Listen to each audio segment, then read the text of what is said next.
என்னென்ன சொல்லியிருக்கேன் அதுல? அதுல என்ன ஈஸியா வந்து சந்திக்கலாம், மாதம் ஒரு தடவை வந்து நான் தொகுதி மக்களோட சந்திப்பேன், என்ன சந்திக்க முடியாதுன்ற எந்த கவலையும் வேண்டாம், என்ன ஈஸியா சந்திக்கலாம்னு சொல்றாரு முதல்ல. முதல்ல அவர் வந்து ப்ரெஸ்ஸை மீட் பண்ண சொல்லுங்க. ப்ரெஸ்ஸை வந்து மீட் பண்ணிட்ட பிறகு நீங்க கேட்ட கேள்விக்கெல்லாம் நான் பதில் சொல்றேன். இல்ல அவரை சந்திக்கிறதுல அவ்வளவு கடினமா இருக்குன்னு சொல்றோமா? மக்கள் சந்திக்க மாட்டாங்க. அதுதான் நான் சொல்றேனே.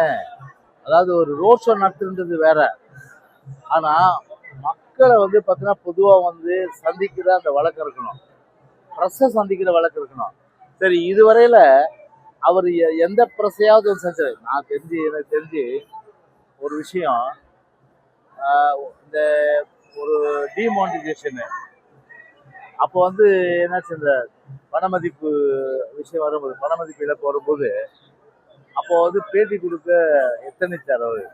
எனக்கு ஒரு நண்பரே சொன்னது.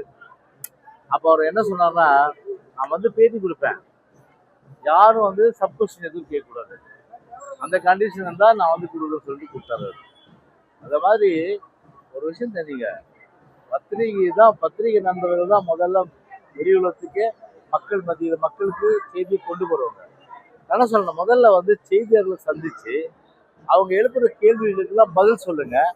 அப்புறம் நீங்க கேட்ட கேள்விக்கு நான் பதில் சொல்றேன்.